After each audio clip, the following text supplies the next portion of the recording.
So this is the question number 36 from CBSE midterm paper 2021, and this question comes under the topic user defined function in Python. So in this particular question, a Python code has been given to you and it has been asked what will be the output of this particular code.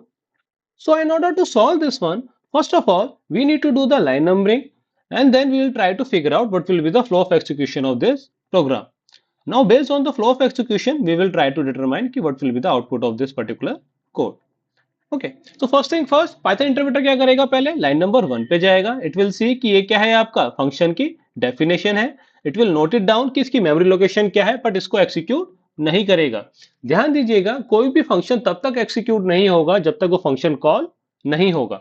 Now it will go to line number directly. After line number 1 it will go to directly line number 7. Line number 7 पे क्या है, एक string define है आपकी, which is x equals to Python space 3.9. Now after line number 7 it will go to line number 8. Line number 8 पे क्या है, आपका फंक्शन कॉलिंग हो रहा है. Now whenever function is called, जिस मेमोरी लोकेशन पे आपने आपका फंक्शन डेफिनेशन स्टोर था, वहां पे क्या होगा, उस मेमोरी लोकेशन को रेफरेंस किया जाएगा और कर्सर कहां होगा, आपका जो इंटरप्रेटर होगा उस मेमोरी लोकेशन के पास चला जाएगा. Now when function is called it will go to directly line number 1. अब लाइन नंबर 1 पे क्या है, जो वेरिएबल आपने पास किया है लाइन नंबर 8 में, क्या वेरिएबल पास किया है आपने, x. It will map to the value of s. इसका मतलब क्या है, जो s की वैल्यू क्या हो जाएगी आपकी, x के बराबर, यानी कि Python space 3.9. Okay, now in line number 2 it will say क्या है, एक आपने एक वेरिएबल ले लिया विच इज क्या है, t, विच इज क्या है, आपका एक एम्प्टी स्ट्रिंग है. Okay, now it will go to line number 3. Line number 3 पे क्या है, आपका एक फॉर लूप है जिसके अंदर क्या कर रहे हो आप, फॉर i इन s. इसका मतलब क्या है कि i की वैल्यू क्या होगी आपकी, each and every element of the s. अगर if you wish I can write it down for you. तो इसके अंदर i की वैल्यू क्या होगी, पहले कैपिटल P, फिर y, फिर t, फिर h, फिर o, फिर n, फिर स्पेस, फिर 3 एंड देन फिर 3, फिर dot and then 9. Okay, now each and every iteration में क्या होगा, आपका पाइथन का कोड एक्सिक्यूट होगा कि लूप के अंदर क्या क्या फंक्शनलिटी आपको परफॉर्म करनी है. Now after line number 3, line number 3 में i की वैल्यू क्या हो जाएगी, इनिशियली p, यानी कि capital P. Now it will go to line number 4. Line number 4 पे क्या है, इट इज चेकिंग जो i है आपका वो डिजिट है क्या, यानी कंडीशन क्या होगी कि अगर आपका 0 1 2 3 से लेकर 9 तक कोई वैल्यू है तो वो क्या हो गई, आपकी डिजिट हो गई. अदरवाइज हर केस में क्या होगी, वैल्यू वुड बी फॉल्स. ठीक है, तो लेट्स से कंडीशन क्या होगी हर केस में, अगर कैपिटल P है तो condition become false.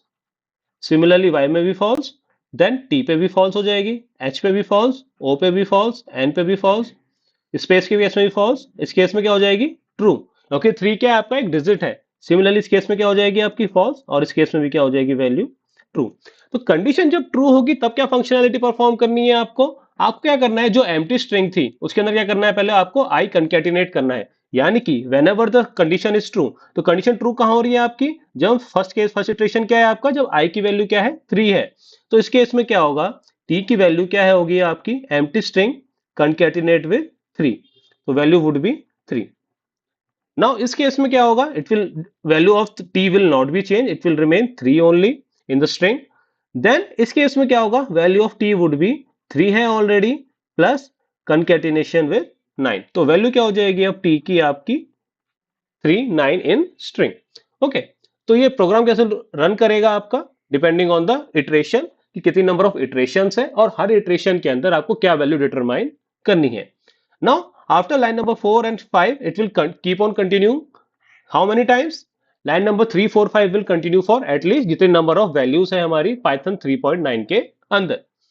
After completion of the loop what will it will go to line number 6.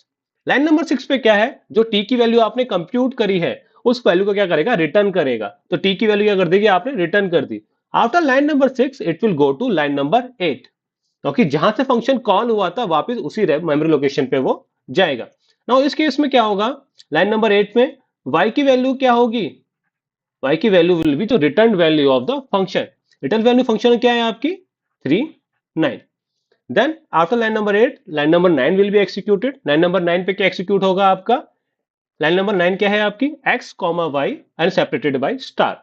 यानी कि जो x और y की वैल्यू को आपको प्रिंट कराना है और दोनों ही वैल्यू किससे सेपरेट होनी चाहिए आपकी, स्टार से। तो x की वैल्यू के कुछ में कोई भी चेंज हुआ नहीं है, तो x की वैल्यू क्या थी आपकी, Python 3 Python space 3.9 followed by star. Star क्यों आया, because of the separator parameter. Then T की आपकी y की वैल्यू क्या है, 3.9। तो this will be your output. Now, if you wish, you can run this one on the IDE as well. You will see कि जो आपका output है, it will be the similar one जो अभी हमने आप क्या करा, डिटरमाइन किया है। Hence for this one, output would be the option number C. Why? Because it is giving the जो भी हमने अभी compute किया है। Hence for this one, option number C is the correct one. Now we have a practice question for you. You need to determine what will be the output of this particular code. तो ध्यान दीजिएगा, जैसे हमने step by step किया है, पहले flow of execution बनाया, then will try to figure out कि लूप कितनी बार चलेगा और किस लूप की किस वैल्यू के ऊपर, यानी कि किस इटरेशन में कौन सी वैल्यू ट्रू होगी या फॉल्स होगी। Similarly based on the similar concept आपको इस प्रोग्राम का आउटपुट निकालना है एंड कमेंट बॉक्स में आंसर करना है कि इस प्रोग्राम का क्या आउटपुट आएगा। Okay guys, then that's it for the day. If you have any doubt regarding this one, feel free to ask in the comment box. Okay then, thanks for your time.